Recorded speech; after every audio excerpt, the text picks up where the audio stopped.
Primeiramente, eu quero agradecer a Deus pela oportunidade de estarmos aqui juntos, distantes, mas juntos. Tem um texto da profetisa Ellen White em que ela diz que os homens, eu não vou citar ipsis literis, como está escrito, mas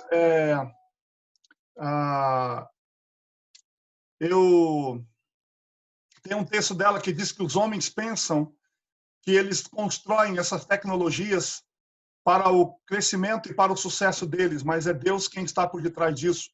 E eu não tenho dúvida que essa será uma das ferramentas que Deus utilizará para concluir a sua obra em qualquer lugar do mundo, em qualquer lugar do planeta.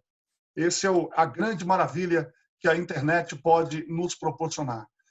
Eu quero convidar a você que, neste momento, compartilha conosco desse momento do culto de adoração, que, pastor, primeiro, né, Adriana, o pastor que nos convidou para esse momento, muito obrigado por não esquecer da gente. Eu estou muito feliz porque vocês, não sei se vocês conseguem ver todo mundo que está na live, mas tem uma pessoa que está deitada numa rede. Deixa eu ver onde ela está. Eu acho que deve ter caído. Não sei se caiu. Tá aqui, ó, deitada numa rede, um rostinho de uma senhora de óculos. Por coincidência, é minha mãe. Uma mera coincidência. Então, olha que oportunidade. Ali atrás, aparecendo, está a minha, eu acho que é minha irmã. Eu não sei, mandei para eles o convite e elas estão ali me assistindo. Olha lá, minha irmã, Nélia, aparecendo lá agora. Isso, tá ali, ó, dando tchauzinho. Essa é minha família que mora em Sinop, no Mato Grosso. E a minha mãe está hoje me ouvindo aqui. Lá está meu sobrinho também, o Johnny, né? O Johnny está ali. Então, muito obrigado, pastor, porque essa é uma oportunidade que a gente tem de falar para a família da gente, que a gente muitas vezes passa anos sem ver.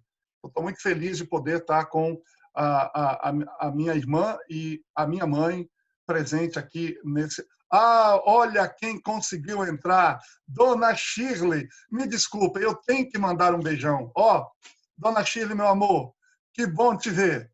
Eu fiquei triste que você não estava conseguindo entrar. Talvez seja a pessoa que está mais longe da gente. Ela está nos Estados Unidos. Eu não sei se é em Maryland, não sei onde ela está, mas está aí a Dona Shirley, doutor Lutero, né? São pessoas muito queridas. Essa senhora que está aí, essa irmã querida, é uma mãe. Ela foi líder do Grupo Centelho, um grupo que nós cantamos durante muitos anos. E hoje eles estão nos Estados Unidos e nunca esquecem da gente, né? E a gente também não esquece deles. E nessa manhã ela também está conosco para ouvirmos juntos e compartilharmos juntos a palavra do nosso Deus.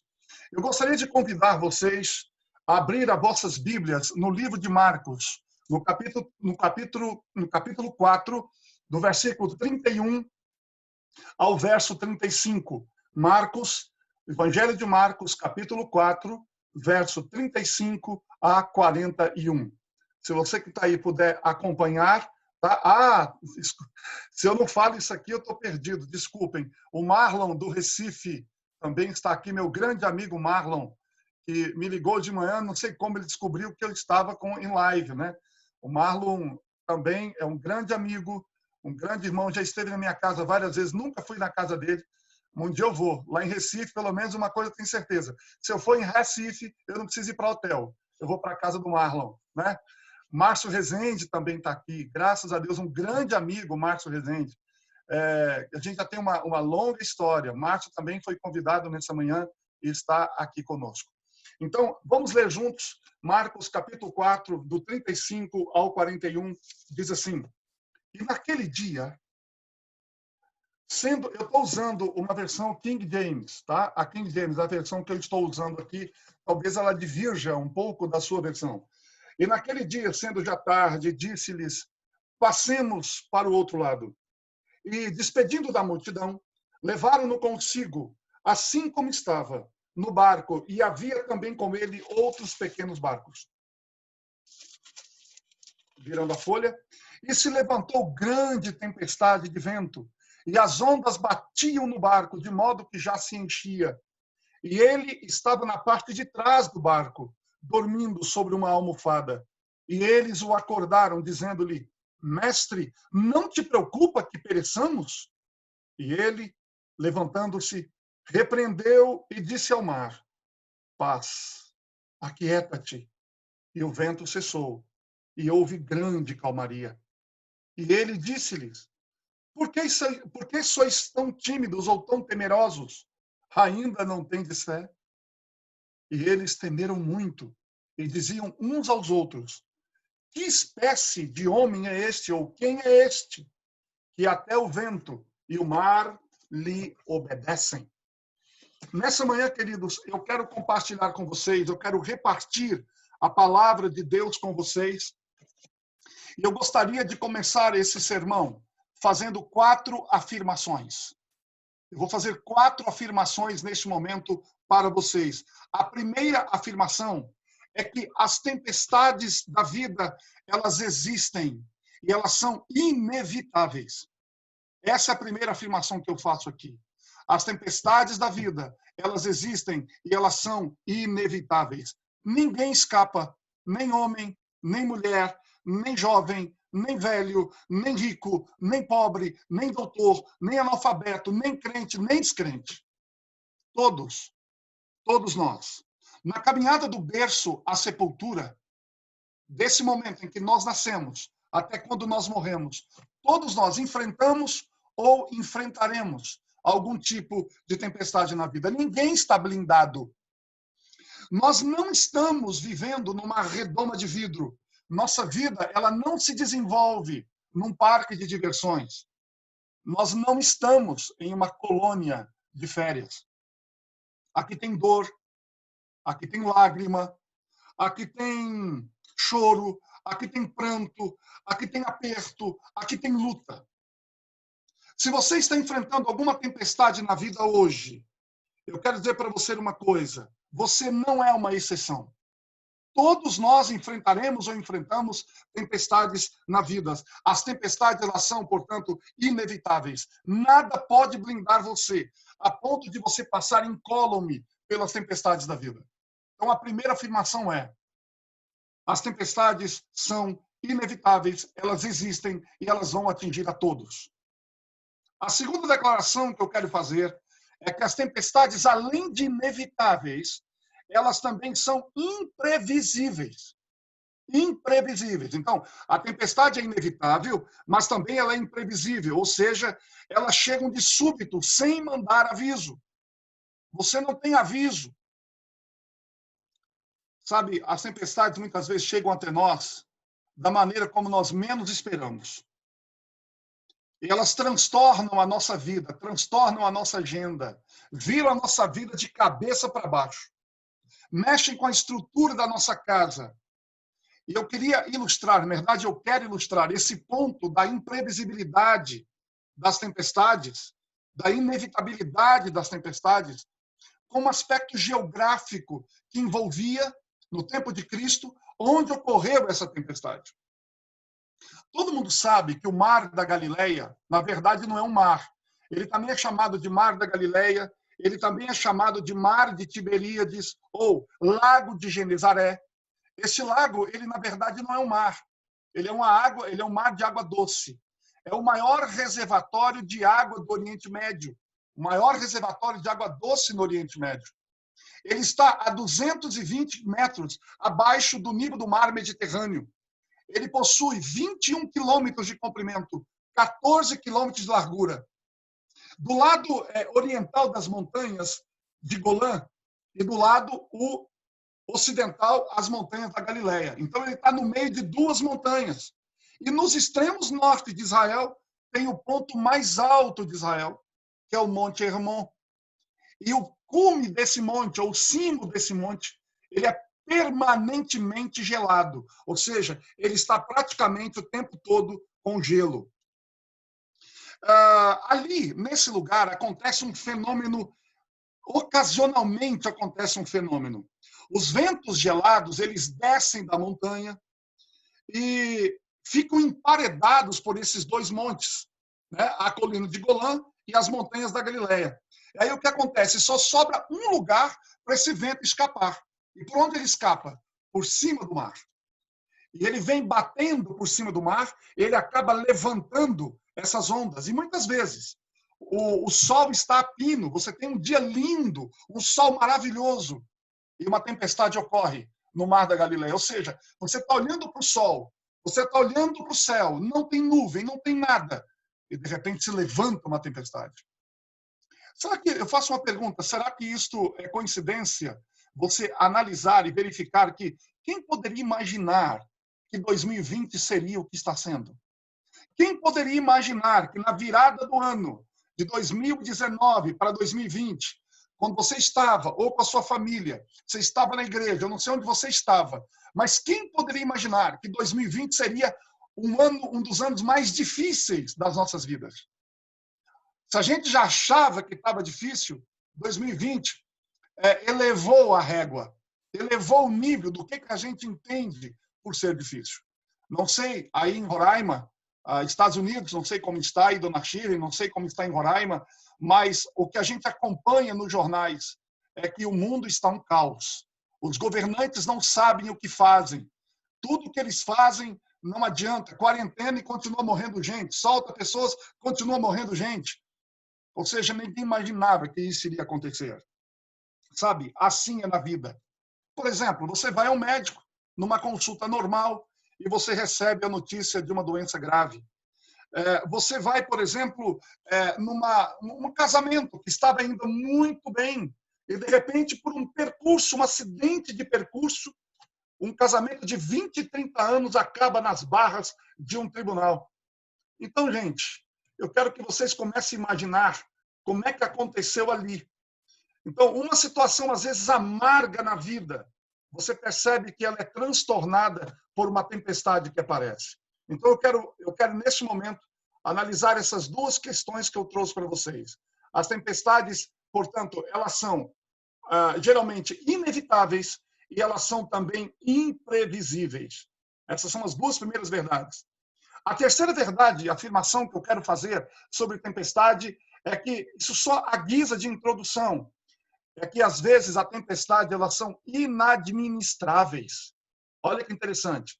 Primeiro, elas são imprevisíveis. Segundo, elas são também inevitáveis, ou seja, imprevisível, inevitável e também inadministrável. Inadministrável. Olha só, eu fico pensando naqueles homens que estavam dentro daquele barco. Eles eram pescadores, eles nasceram naquele mar, eles viveram naquele mar, eles pescavam naquele mar, eles conheciam cada palmo daquele lago. E certamente eles já tinham enfrentado outras tempestades em suas vidas. Mas desta feita, eu imagino que eles devem ter pensado assim: bem, essa tempestade aí é mais uma, deixa com a gente.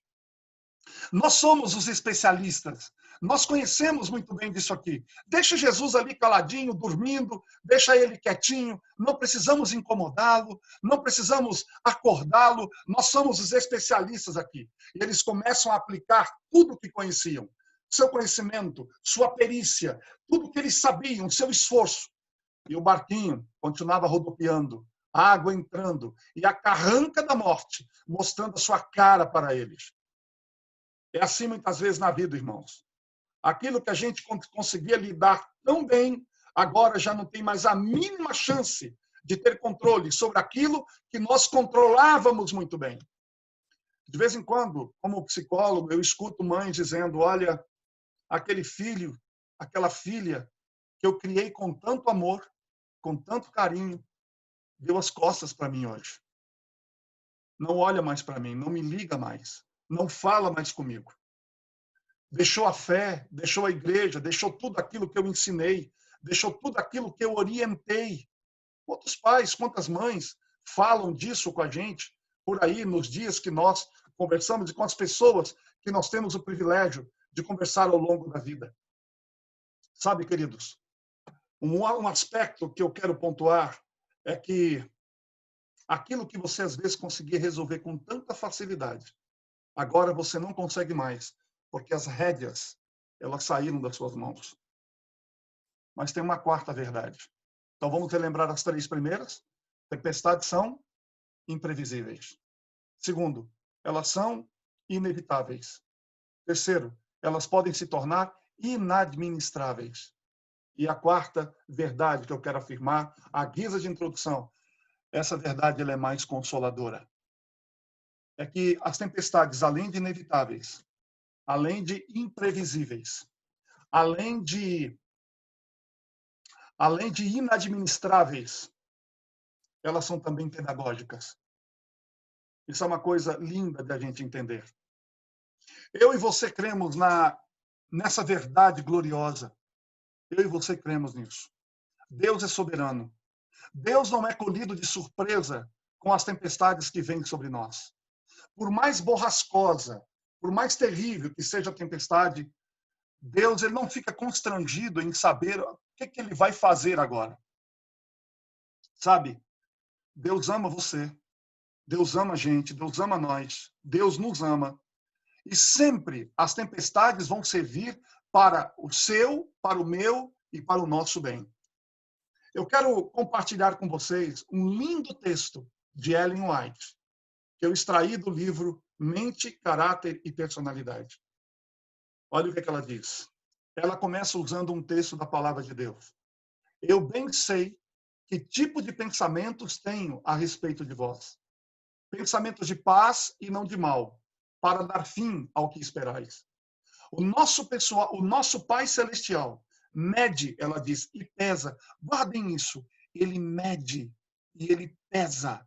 Olha só, cada, isso é detalhe. Isso é detalhe. O nosso Pai Celestial mede e pesa cada prova antes de permitir que ela sobrevenha ao crente. Ele mede e pesa.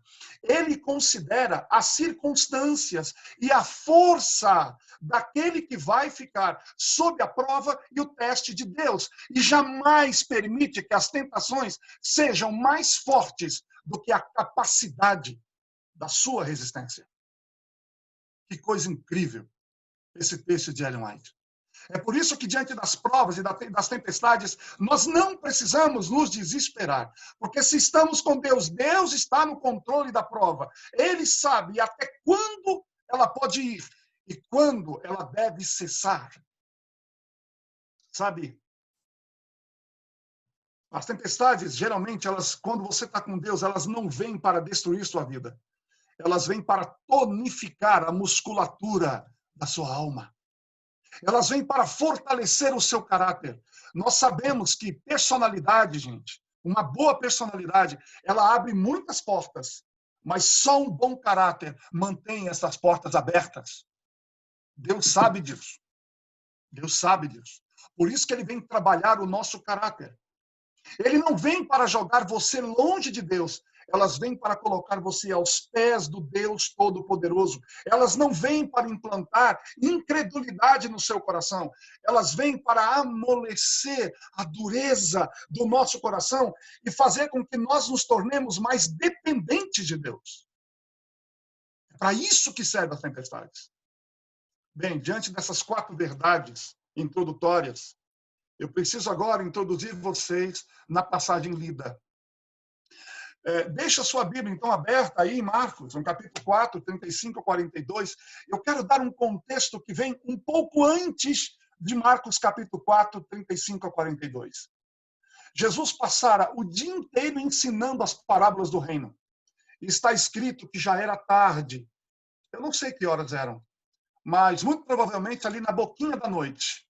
E o que Jesus está dizendo é o seguinte: prestem atenção nisso, por favor, queridos irmãos e irmãs e crianças que estão nos ouvindo agora. Ele disse assim: discípulos, o dia inteiro eu tive aula teórica com vocês.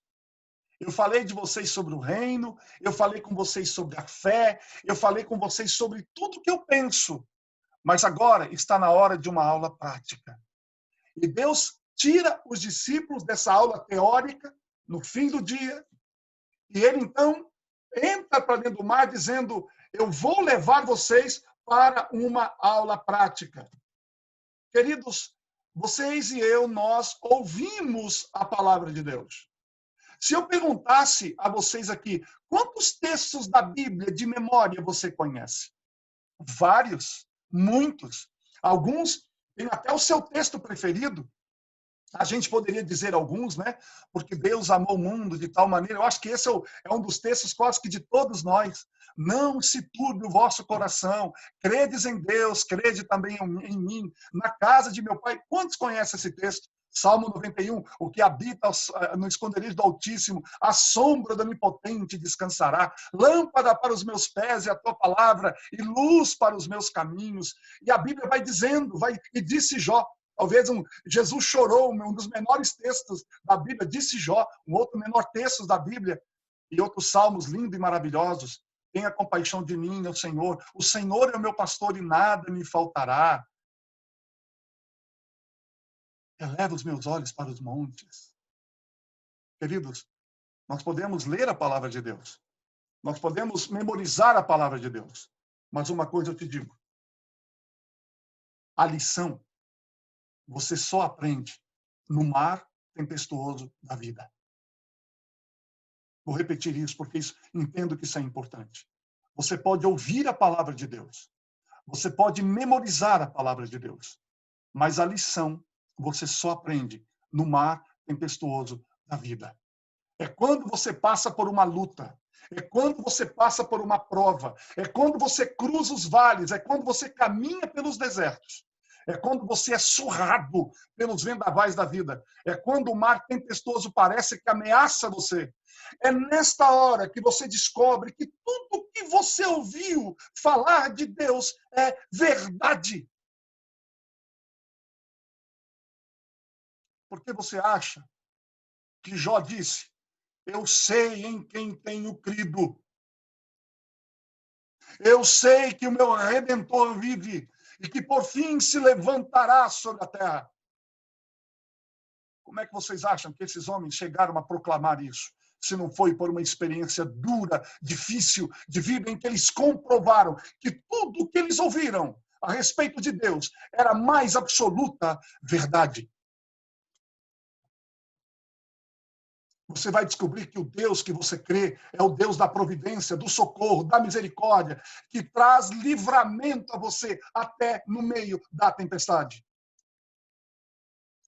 A Bíblia diz que Jesus entra nesse barco. Eu não sei quantos de vocês aqui são professores. Devemos ter aqui professores e professoras. Eu não sei quantos de vocês já ministraram aula. Uma das minhas funções como profissional é exatamente ministrar treinamento para executivos de empresas. E nesse momento nós estamos fazendo mais treinamento online do que fazíamos quando a gente estava sem ser online, a gente estava em presencial. Às vezes você fala 8 horas por dia. 8 horas. Você termina o dia como se você tivesse levado uma surra. Falar o dia inteiro é extremamente cansativo. Por isso que eu digo, professor deveria ter o maior salário desse país. Porque não tem nada mais cansativo, importante e cansativo do que o trabalho de um professor. É uma coisa incrível. A gente sabe disso. Então, pensa, Jesus falou o dia inteiro. Ele estava exausto. E Jesus entra no barco, cansado, pega um travesseiro, uma almofada e vai lá para trás e dorme. Quando Jesus está dormindo, é nessa hora que a tempestade chega e os discípulos tentam resolver o problema e não conseguem. E quando eles percebem que eles estavam num eminência, né, num eminente naufrágio, eles recorrem a Jesus. Eu queria que vocês observassem, por gentileza, como eles disseram isto. Vamos voltar aqui no capítulo 4, verso 38. Vamos pegar o verso 38. Então vamos lá. Olha no verso 38. É interessante isso. Eles parecem que censuram Jesus. A pergunta é uma pergunta de censura. Mestre, não te importa que pereçamos? Isso não é só uma pergunta. É uma pergunta censuradora. É uma pergunta que está jogando Jesus contra a parede. É isso que eles estão fazendo aqui. E Jesus desperta, repreende o vento, repreende o mar. Então, Jesus pergunta a eles, por que vocês são tão tímidos? Por que vocês não têm fé? Aí eles ficam olhando uns para os outros e perguntam, mas quem é este que até o vento e o mar lhe obedecem. Se você leu atentamente esse texto comigo, você percebeu que esse texto está regido por 3 perguntas. Vamos lá? O texto está regido por 3 perguntas. A primeira pergunta está no verso 38. É a pergunta dos discípulos para Jesus. A segunda pergunta, ela está no verso 40. É a pergunta de Jesus para os discípulos. Então, olha só, no verso 38, é a pergunta dos discípulos para Cristo. No verso 40, é a pergunta de Cristo para os discípulos. E no verso 41, é a pergunta entre eles. É a pergunta entre os discípulos. Já que esse texto está regido com essas 3 perguntas, é sobre essas 3 perguntas que eu proponho o sermão desta manhã. E eu vou dizer para vocês, o sermão começa agora. Até agora, só foi a introdução. Espero que vocês não achem que seja muito longo. Também eu pergunto, o que vocês vão fazer com essa quarentena, a não ser ficar em casa? Então, acho bom. A vantagem é que você pode ir ali, estar com fome, na igreja não dá, né? Mas ali você pode pegar um pratão, uma boia gostosa, sentar e comer e continuar ouvindo. Essa é uma das vantagens da internet. Então, se você reclamar assim, não, está demorando demais, não tem problema. Significa que nós vamos aprender mais. Eu não estou com pressa.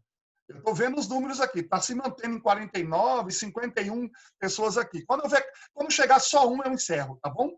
Então, vamos continuar aqui com o texto da palavra de Deus. Então, tudo foi regido em cima de 3 perguntas. Então, vamos à primeira pergunta. A pergunta do verso 38, queridos, essa é a sua pergunta. Essa é a minha pergunta, é a nossa pergunta, é a pergunta da angústia, é a pergunta da dor, é a pergunta do aperto, é a pergunta daquele que está passando por uma tempestade, por uma crise na família, por uma dor na alma, por uma enfermidade avassaladora, por um Covid-19, por uma crise financeira, por um problema conjugal, por um problema com os filhos, por um problema que aperta o coração, esmaga nossos sentimentos e nos leva, às vezes, ao desespero. Aí você diz, meu Deus, eu não sei mais o que fazer. Eu já usei todos os meus recursos, já empreguei todos os meus conhecimentos. Eu já usei toda a minha experiência, o problema só se agrava, piora. E quando você ora e você não vê resposta, é quando você chora e as lágrimas secam no seu rosto. É quando você jejua por uma causa e o problema se agrava ainda mais. É quando você não vê mais a não ser a própria morte, mostrando para você sua carranca. Nessa hora, nós fazemos a mesma pergunta que os discípulos fizeram. Chegamos e dizemos a Deus, Senhor, não te importas, não vais fazer nada, não vais me ajudar, não vais me socorrer, não está vendo o meu aperto, não está vendo a minha dor, não estás olhando para as minhas lágrimas, não escutas o meu grito de socorro. Mestre, não te importa que pereçamos? A grande pergunta é por que esses homens estavam fazendo essa pergunta com tom de censura? Por que eles estavam censurando a Jesus com essa pergunta? O que será que não está bem no coração deles? O que será que não está caindo bem no coração desses discípulos? Sabe, irmãos, eu vou afirmar 2 coisas que não estavam bem no coração deles. Por isso vem esse tom de censura na pergunta. Era a dificuldade. Primeira questão, era a dificuldade em conciliar a ordem de Jesus. Passemos para o outro lado com a chegada da tempestade. No verso 35, Jesus diz, passemos para o outro lado. E enquanto obedecem a Jesus e atravessam para outra margem, ou seja, eles estão fazendo exatamente aquilo que Jesus havia ordenado. Eles são tolhidos pela tempestade. Queridos, é fácil a gente entender, a tempestade que colheu o profeta Jonas. Ele estava fugindo de Deus. Ele estava desobedecendo a Deus. Era uma rota de desobediência. Aí Deus manda uma tempestade para fazê-lo voltar ao caminho da obediência. Então, vou dizer uma coisa para você aqui hoje. Crente desviado é endereço certo de tempestade. Vou repetir isso. Crente desviado é endereço certo para uma tempestade. Se existir aqui entre nós alguém desviado, Deus vai mandar uma tempestade atrás de você. Deus vai encurralar você. Deus vai enquadrar você. Não para te destruir, mas para fazê-lo voltar. Eu vou dizer uma coisa. Deus te ama e me ama a esse ponto. A esse ponto. Então, a tempestade que foi atrás de Jonas é compreensível. Mas como compreender a tempestade? Como compreender a tempestade que Deus enviou ali para o mar da Galileia? Como compreender essa tempestade? Eles estavam obedecendo uma ordem de Jesus. O que acontece com o nosso coração quando nós estamos fazendo a vontade de Deus, nós estamos andando com Deus, levando uma vida piedosa? O que a gente espera? O que um crente espera? Uma pessoa que tem uma vida piedosa, uma vida correta, uma vida com Deus, o que essa pessoa espera? Que tudo vai dar certo. Não vai ter problema, não vai ter acidente de percurso, não vai ter tempestade no caminho. Você espera um mar tranquilo, espera um céu de brigadeiro. Esses discípulos estão aflitos por isso, porque eles não estão se rebelando contra Jesus. Eles estão fazendo o que Jesus mandou fazer. E aí vem a tempestade, vem luta, vem dor, vem aperto, vem aflição, vem crise. Não é fácil entender isso. Por isso que o tom de censura deles para Cristo estava presente. Então, o tom de censura foi uma tentativa de conciliar a urgente necessidade deles com a demora de Jesus. E eu pergunto, o que Jesus estava fazendo neste barco? Ele estava dormindo. Eu pergunto, quem está dormindo não está agindo, não está falando. Então, eu vou dizer, tem hora que o silêncio de Deus machuca mais do que o maior ruído e o sibilar dos furacões da vida. Vocês já perceberam isso? Tem hora que o silêncio de Deus machuca mais do que o sibilar das tempestades e dos furacões da vida. Tem hora que você passa anos orando por um problema e esse problema não se resolve. É quando você ora pelo esposo, pelo parente, por um filho, pela conversão dele. É quanto mais você ora, mais endurecido a pessoa fica. Sabe aquele momento mais escuro da alma em que, como diz lá em Atos, você ora para o dia amanhecer e você só vê escuridão na sua frente? Sabe aquela hora que você não vê nenhum sinal do favor de Deus, você não vê nenhum lampejo do que o problema vai ser resolvido? Olha a experiência de Marta e de Maria. Ali é um exemplo claro. Mestre, Lázaro, aquele a quem tu amas, aquele que você frequenta a casa dele, aquele que você dorme na cama dele, aquele que você conversa com ele, aquele que você desabafa com ele, aquele que desabafa com você, aquele que anda pelas madrugadas afora e sai para orar com você, ele está doente. O que Marta e Maria esperavam? Um retorno rápido, uma palavra, nem precisava estar lá. Marta e Maria sabiam muito bem que Jesus já havia dado ordens a quilômetros de distância e uma pessoa havia sido curada.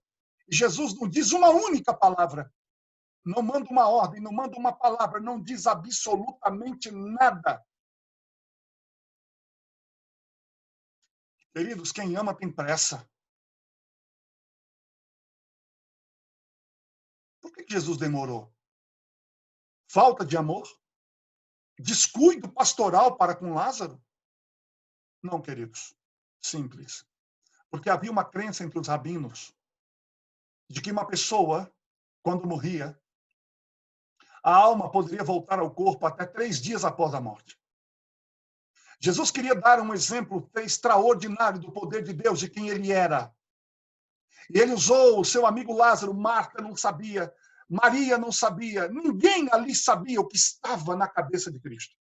E ele chega 4 dias depois. Ou seja, a ressurreição de Lázaro era uma prova inconteste de quem estava operando esse milagre. Não era nada mais, nada menos do que Deus encarnado. É para isso que ele demorou. Por mais que Marta e Maria não entendessem, por mais que Marta e Maria não compreendessem, mas Jesus sabia o porquê. Quando Jesus parece demorar, ele não demora. No relógio de Deus não tem atraso, irmãos. Quando ele parece demorar, é porque ele está preparando algo melhor e maior para a sua vida.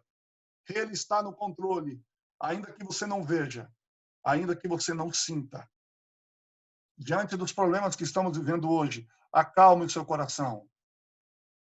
Você pode até ter perdido o controle em alguns momentos, mas Jesus nunca perdeu. Jesus sempre está e estará no controle. Agora vem a segunda pergunta. Essa é a primeira pergunta. Mestre, não te dá que pereçamos? Essa é a pergunta dos discípulos para Jesus. Agora vem a pergunta de Jesus para os discípulos.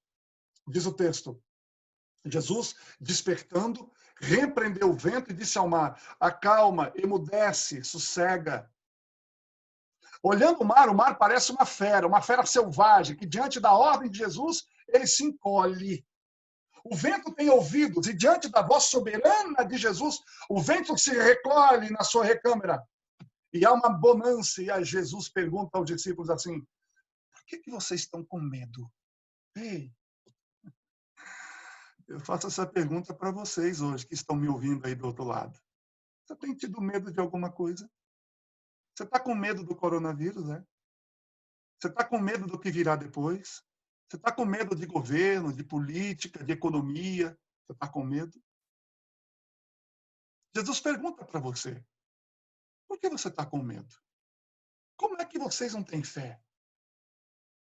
Eu pergunto a vocês, se nós estivéssemos no lugar dos discípulos, como é que a gente estaria lá? Pensa bem, um barco pequeno, surrado pela fúria das ondas, varrido pelos vendavais, sendo moído pela tempestade. De noite, o barco se enchendo d'água, a morte mostrando a cara para eles. E Jesus pergunta: vocês estão com medo? Gente, eles tinham motivos para estar com medo. Milhares de motivos para estar com medo. Algum psicólogo, como eu, por exemplo, podia chegar e dizer: gente, o medo é natural no ser humano, isso é normal. E Jesus pergunta: mas por que vocês estão com medo? Vocês ainda não têm fé? Agora eu pergunto para você: por que Jesus estava dizendo para eles isso? Por que os discípulos podiam ter fé ao invés de medo?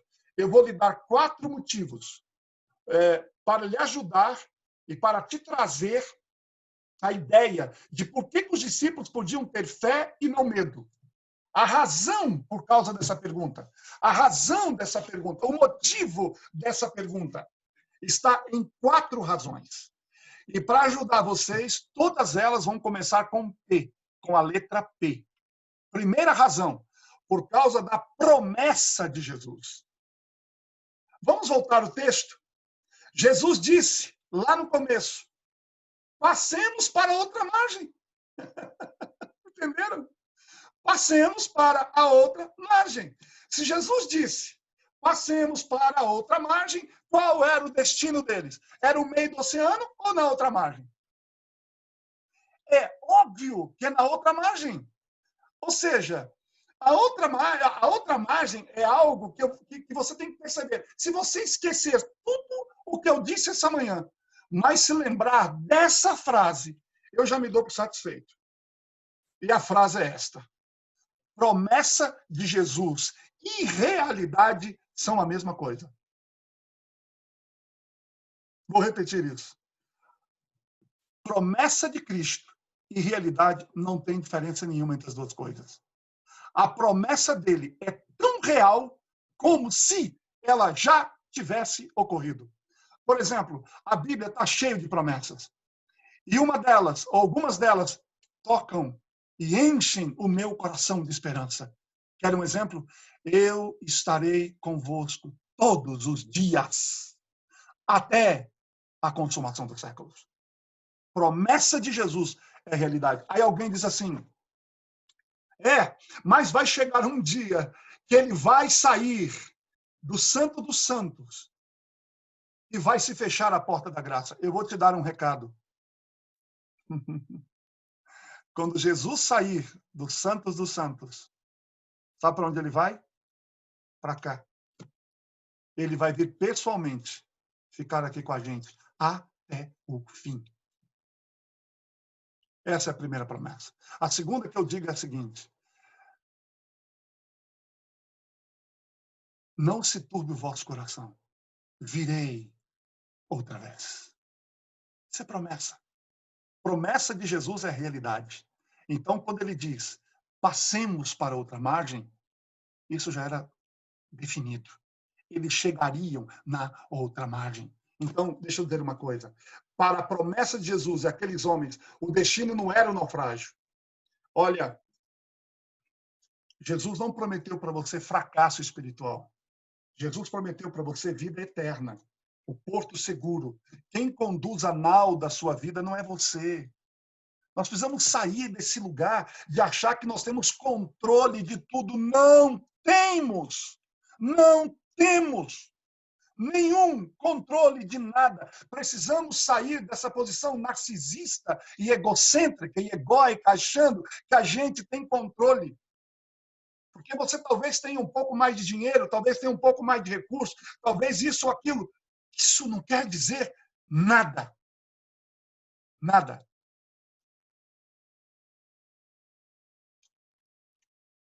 É Jesus que te toma pela mão direita, guia você com seu conselho eterno. Ele diz, bondade e misericórdia me seguirão todos os dias da minha vida. Acalma seu coração. Acalma. Sabe por que a gente fica com medo, gente? É porque a gente duvida da promessa dele. Esse é o ponto. A gente fica com medo porque duvida da promessa. O nosso problema não é a tempestade. O nosso problema é a incredulidade. Eu vou repetir isso. O nosso problema não é a tempestade. O nosso problema é a incredulidade. Esse é o nosso problema.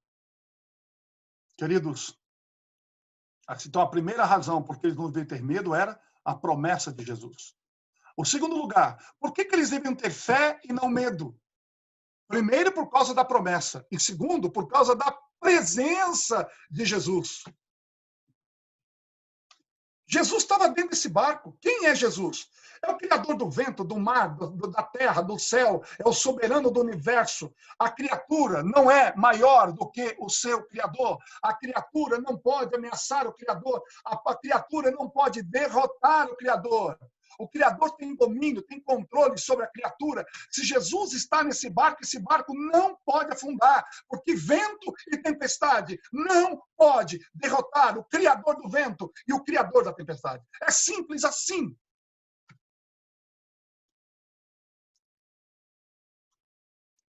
Nós não estamos seguros porque somos fortes. Nós estamos seguros porque Deus é forte. Terceiro lugar. Primeiro, por causa da promessa. Segundo, por causa da presença. Terceiro, por causa da paz de Jesus. O que Jesus estava fazendo nesse barco? Dormindo. Dormindo. Jesus sabia que a tempestade viria? Claro que sabia. Por que ele dormiu? Jesus dormiu porque ele tinha consciência de que tudo estava sob seu controle. Por isso ele dormiu. Preste atenção nisso. Paz não é ausência de tempestade. Vou repetir isso. Paz não é ausência de tempestade. Paz é a consciência de que tudo está sob o controle, apesar da tempestade. Não no seu controle, não no meu controle, mas o controle de Jesus Cristo. Deixa eu te perguntar, tem hora que o barquinho da sua vida fica rodopiando, é? Tem. Tem hora que ele fica jogando de um lado pela outra? Tem. Tem hora que seu barco está enchendo de água? Tem hora que naufrágio é o único destino que você vê pela frente? Preste atenção. Você pode ter paz na tempestade, porque Jesus está nessa tempestade. Quarta razão porque os discípulos podiam ter paz, podiam ter fé e não medo, por causa do poder de Jesus. Jesus tem poder sobre o mar. Jesus tem poder sobre o universo. Jesus tem poder sobre os planetas. Jesus chama as estrelas, cada uma pelo seu nome. Foi ele que as criou e foi ele que as nominou. Eu gostaria que você pensasse comigo agora. Imagina que você pegasse, eu vou te pedir para você pegar uma colher de chá de areia. Pega uma colher de chá de areia, coloque sobre uma mesa e separe aquelas areinhas. E agora você vai pegar uma por uma e vai dar nome a elas. Colherzinha de chá. Aí depois você joga elas todas juntas e começa a puxar uma, falando, essa é essa, esta é esta, esta é esta. Vai ver se você consegue achar o nome de cada uma delas. Numa colher de chá de areia. Existem mais estrelas no céu do que todas as areias do mar e do deserto. Deus as chama uma por uma pelo seu nome. É dele que nós estamos falando. É disso que nós estamos falando. Nós não estamos falando do nosso poder. Nós estamos falando da nossa capacidade. Nós estamos falando da capacidade do nosso Deus, que é algo simplesmente infinito. Infinito. Os discípulos podiam ter fé por causa do poder de Deus. Ele dá uma ordem e o mar se recolhe. Ele dá uma ordem e o vento escuta. Ele dá uma ordem e um verme vai lá e corta a raiz de uma sombra, de uma planta que trazia sombra para a cabeça de Jonas. Ele dá ordem e uma mula profetiza. Até mula profetiza quando Deus dá uma ordem. Ele dá uma ordem e os demônios batem em retirada. Ele dá uma ordem e anjos saem para obedecer o seu comando. O universo inteiro escuta a voz de Deus e obedece. É por isso que eu e você cremos em milagres.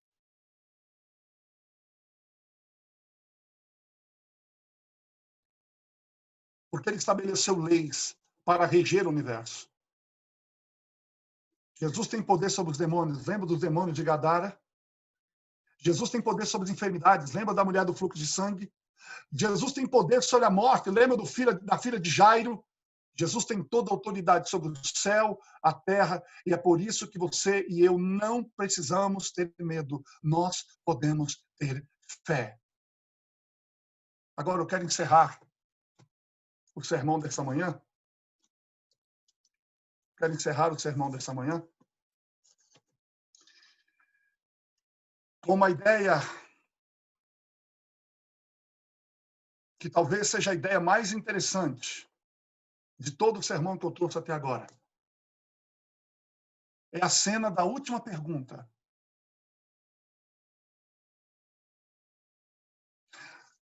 As ondas estavam lá em cima. O barco subia e descia, subia e descia. Água entrando dentro do barco. E Jesus acalma essa tempestade. E o barco começa a balançar suavemente. Não mais como uma gangorra. Está de noite. Os discípulos estão molhados. O barco se enchendo d'água. Eles estão tomados de grande espanto, admirados com a grandeza de Jesus. Eles que já haviam visto muitos outros milagres, escutado uma centena de ensinamentos, estão diante de um fato que agora abre-lhes ainda mais a visão, que amplia ainda mais a compreensão, e eles começam a perguntar uns para os outros: quem é este? Quem é este que até o vento e o mar lhe obedecem? Quem é este? Queridos, sabe por que a tempestade vem? Elas vêm para que nós possamos conhecer mais Jesus. Elas vêm para que nós possamos aprender e saber quão grande é Ele. Compreender que ninguém pode se comparar a Jesus, que por maior que seja a sua crise, que por maior que seja a sua dor, por maior que seja a tempestade, Ele é poderoso para acalmá-la. Ele é poderoso para aquietar os vendavais da sua vida. Ele é poderoso para trazer solução para a sua família. Quem é este? Quem é este que até o vento e o mar lhe obedecem? Queridos, os discípulos que fizeram essa pergunta não tinham uma visão privilegiada que nós temos hoje. Os discípulos não podiam, naquele momento, responder a essa pergunta. Mas hoje, nós aqui, no século XXI, poderíamos olhar para esses nossos irmãos molhados e surrados, lá no meio daquele mar, e dizer para ele: vamos responder a vocês agora. Quem é este que vocês perguntaram? Quem é este? Vocês vão saber quem é este.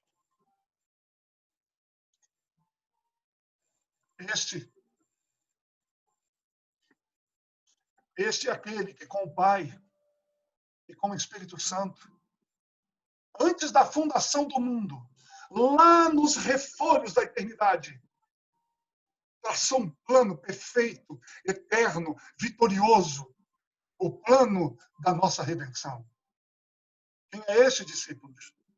Este é aquele que, no princípio, sem matéria pré-existente, criou os céus, a terra, o mar e tudo que neles há, porque tudo foi feito pelo seu intermédio e sem ele nada do que foi feito se fez, as coisas visíveis e invisíveis.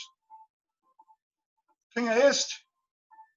Este é aquele que sustenta todas as coisas pela palavra do seu poder. Quem é este? Este é aquele de quem os patriarcas falaram, para que os profetas apontaram. Este é o maravilhoso conselheiro, Deus forte, o Pai da eternidade e o príncipe da paz. Quem é este? Este é o sol da justiça, a brilhante estrela da manhã, o lírio dos vales. Quem é este, discípulos? Ora, este é aquele que foi simbolizado pelo Cordeiro da Páscoa, cujo sangue vertido, colocado nas batentes das portas, livrou os primogênitos de Israel na morte do Egito.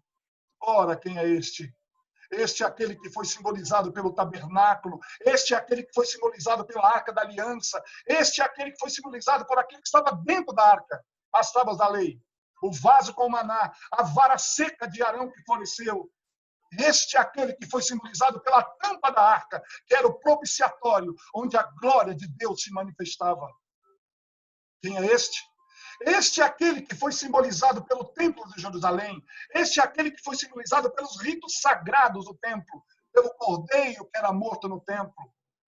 Este é aquele que foi simbolizado pelas festas de Israel. Tudo era sombra dele, mas ele é realidade.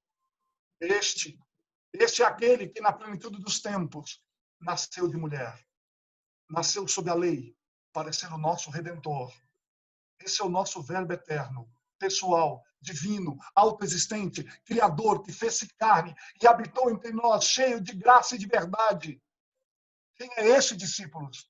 Ora, este é o grande eu sou, este é o pão da vida, a luz do mundo, a porta das ovelhas. Este é o bom, grande, o supremo pastor das ovelhas, a ressurreição e a vida. Ele é o caminho, a verdade e a vida. Ninguém vai ao Pai senão por ele. Este é a videira verdadeira. Quem é esse, discípulos? Este é o fundamento da igreja. É o dono da igreja. É o edificador da igreja. É o protetor da igreja. Quem é este? Este é o Cordeiro de Deus que tira o pecado do mundo. Graças a Deus. O Cordeiro que venceu a morte está vivo pelos séculos dos séculos. Este é a raiz de Davi. Esse é o leão da tribo de Judá que venceu para abrir o livro e desatar os seus. Quem é este? Este é aquele que andou por toda parte fazendo bem, libertando oprimidos do diabo. Cegos viram, mudos falaram, surdos ouviram, coxos saltaram, mortos ressuscitaram, leprosos foram purificados. Quem é este? Este é o Messias, o Salvador. Este é o Senhor, este é o Rei dos Reis, Senhor dos Senhores, é a nossa paz, é a nossa alegria, a nossa justiça, o amado da nossa alma, é a razão da nossa vida. Quem é este? Este é aquele que, sendo Deus, não usurpou o direito de ser igual a Deus. Antes, a si mesmo se esvazia, assume a forma de servo humilhando-se até a morte, e a morte de cruz. Pelo que também Deus o exaltou sobremaneira, dando-lhe um nome que é acima de todo nome, para quem o nome de Jesus se dobre todo joelho, no céu, na terra, debaixo da terra, e toda língua confesse que ele é Senhor, para a glória de Deus Pai. Quem é este? Este é aquele que, por amor de nós, sangrou e chorou no Getsemane. Este é aquele que foi cuspido, esbordoado no sinédrio. Ele é aquele que foi vilipendiado e surrado no pretório romano. Este é aquele que foi condenado à morte de cruz, mas carregou sobre si os nossos pecados. Quem é este? Este é aquele que morreu por nossos pecados, segundo as Escrituras, mas ressuscitou, segundo as Escrituras, vitoriosamente, poderosamente, entrando nas entranhas da morte, matando a morte, arrancando o aguilhão da morte e tornando-se a ressurreição e a vida. Quem é este? Este é aquele que voltou para o céu em glória. Este é aquele que derramou o Espírito Santo sobre a igreja. Este é aquele que está sentado no trono e governa o universo, dirigindo as nações, depondo reis e levantando reis. Este é o nosso grande sumo sacerdote, que tem misericórdia de nós. Este é o grande advogado, justo, que intercede por nós junto ao Pai. Quem é este, discípulos? Quem é este, igreja? Este é aquele que vai voltar, pessoalmente, visivelmente, audivelmente, inesperadamente, repentinamente, gloriosamente, para buscar a sua igreja, para viver com ele para sempre. Este é aquele que vai entrar com a igreja para as bodas do Cordeiro, vai enxugar dos nossos olhos toda lágrima e conosco vai reinar pelos séculos dos séculos. Quem é este? Este é o amado de nossa alma. Este é aquele que hoje, aqui, nessa manhã, chega para você. E independente da tempestade que você está passando, ele diz para você, não tenha medo. Você precisa ter fé. A ele, toda a glória, toda a honra, todo louvor, pelos séculos dos séculos. Amém.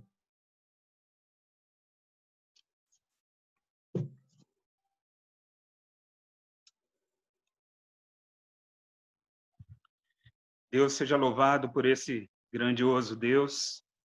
Nós iremos ouvir uma mensagem especial agora, uma mensagem cantada pelo Valdir. E, como diz todo sermão, ele precisa de uma decisão, né? Como ouvimos aí no início, essa foi a parte teórica, né? Como Jesus pregou ao longo do dia. E depois ele levou os discípulos para a prática. E nós precisamos agora tomar uma decisão que vai envolver uma ação. Eu não sei quantos estão passando exatamente por essa turbulência. Eu creio que a maior parte, se não todos, né? E essa mensagem de hoje, ela nos chama a ter uma atitude não de medo, mas de fé, de confiança, de entrega, porque o outro lado ele já foi apontado por Cristo Jesus. Durante esse hino, durante essa mensagem, tome a tua decisão de confiar, de entregar, de permanecer. E se essa for a tua vontade, se esse for o teu desejo, fique em pé aí onde você está ao ouvir esse hino. Se você precisa voltar aos caminhos do Senhor, como nós ouvimos, quando nós nos afastamos, nós nos tornamos endereço certo de muitas consequências, né? Tome a sua decisão agora. Retorne para os braços de Jesus. Valdir, que a tua mensagem que você preparou, eu creio também que vai fechar esse momento tão especial onde o Espírito Santo está trabalhando no coração de muitas pessoas aqui. Amém.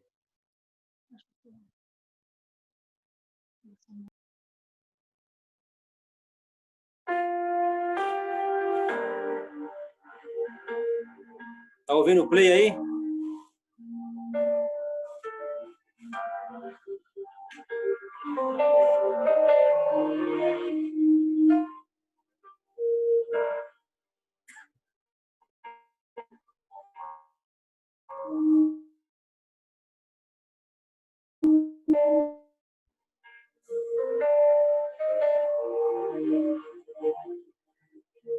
Não importa a idade, cada um tem sua missão. Deus me deu motivo para viver e me deixa livre para que eu possa escolher em cumprir ou não o que pedi. É preciso me lembrar de quem eu sou.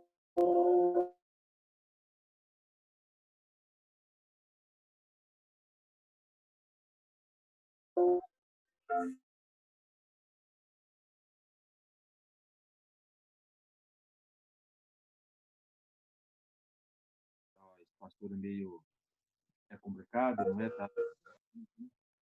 Sempre foi difícil escolher o que é bom. É sutil o engano e o mal, mas o meu destino é traçado bem ali. Minha escolha é nova.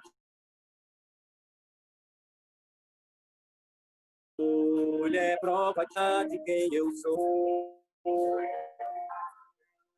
É preciso decidir para onde vou.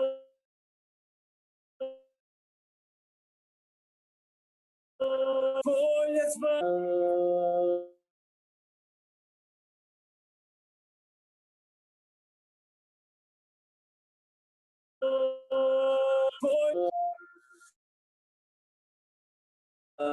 Eu preciso,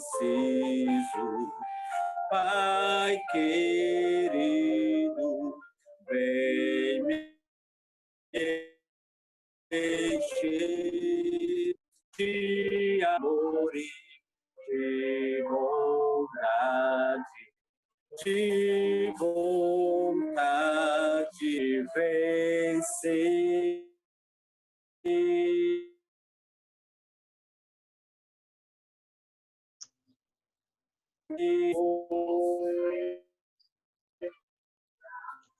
É preciso decidir para onde vou.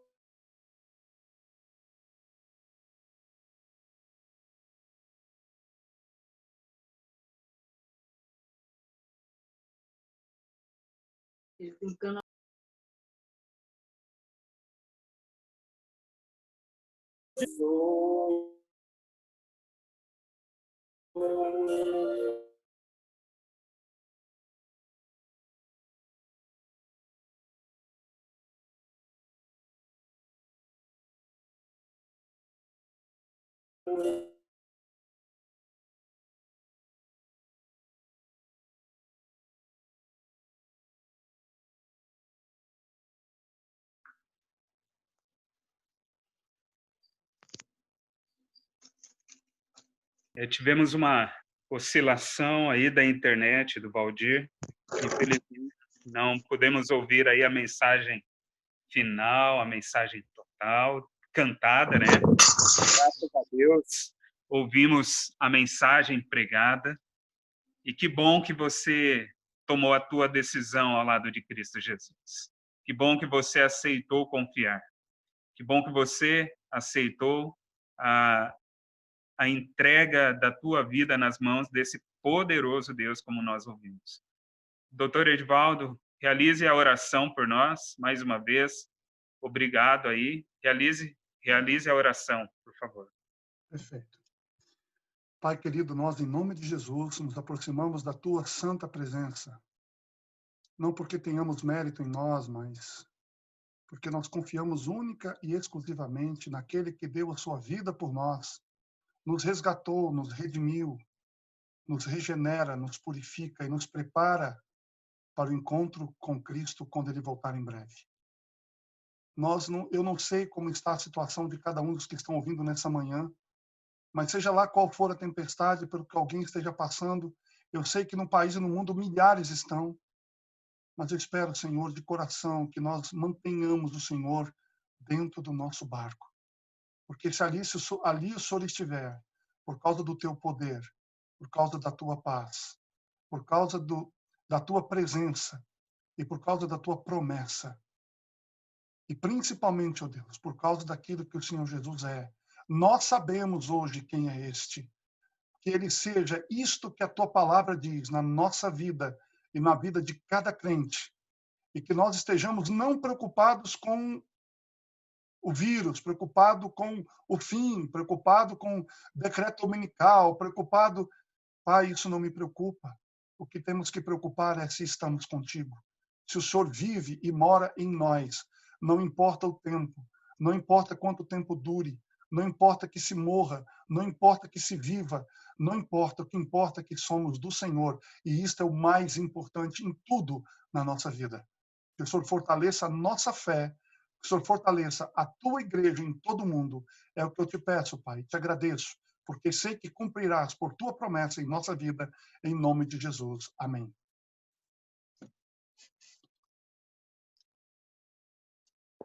Amém. Deus seja louvado.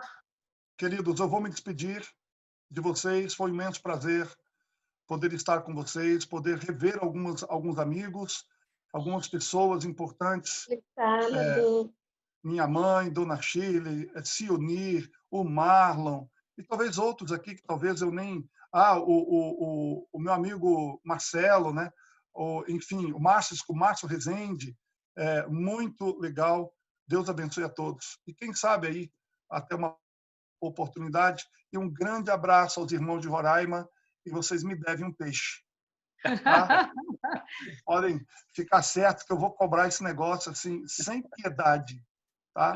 Um tambaqui desse tamanho assim, ó, assadão, né? Eu acho que vai pagar isso aí. Olha aqui, ó.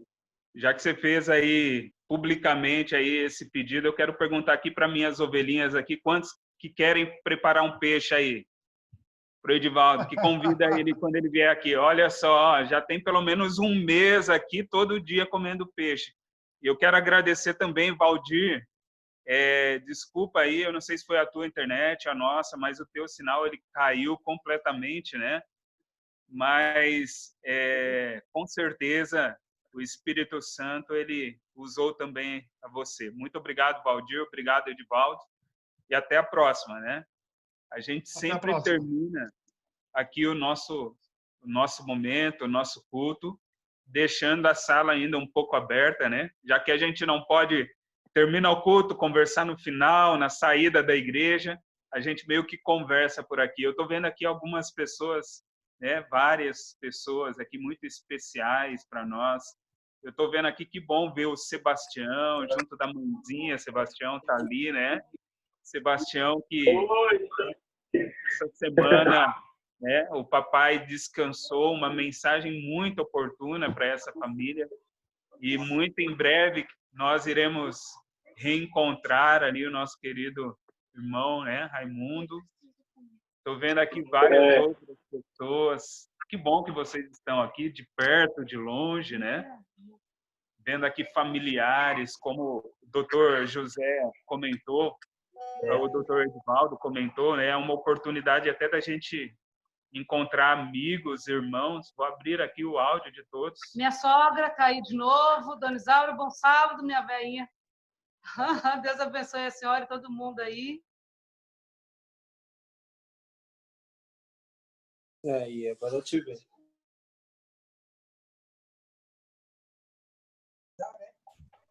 Tá falando agora.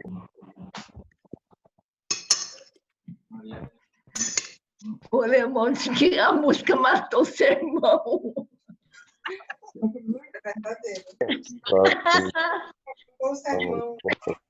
Não leve mal.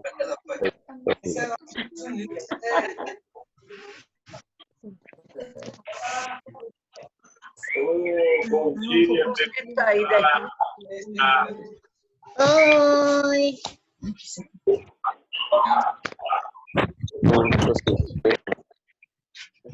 Como é que escreve?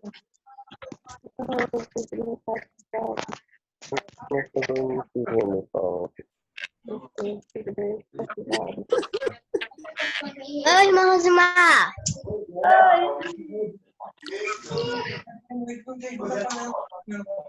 Tô te vendo, não.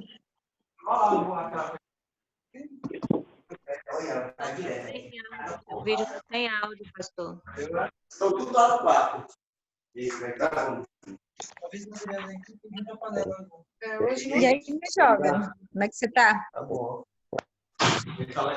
Tá lá. Parece que tá meio coronado. É?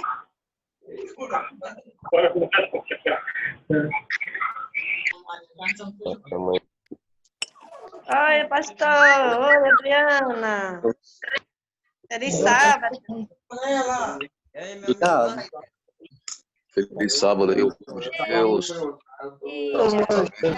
Verdade, demais do distrito. Grande abraço aí para todos. Sábado a todos. Também estou. Ei, bando de bicho enrolado. Mas eu senti o novo também. Seu pai tá.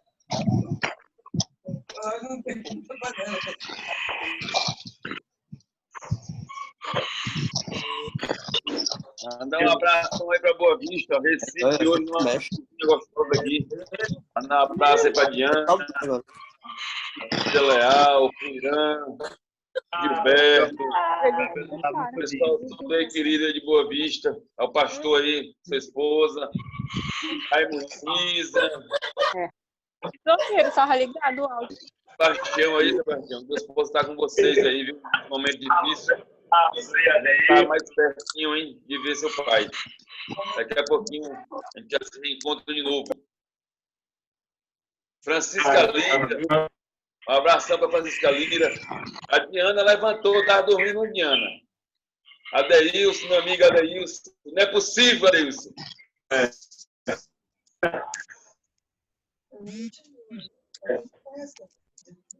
Sabe?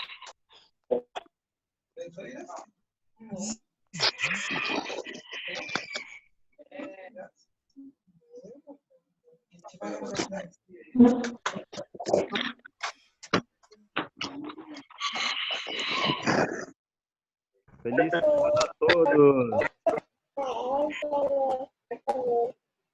Eu vou aqui, mas também. Deixa eu ver. Ai. Mamãe, também. Eu vou ter.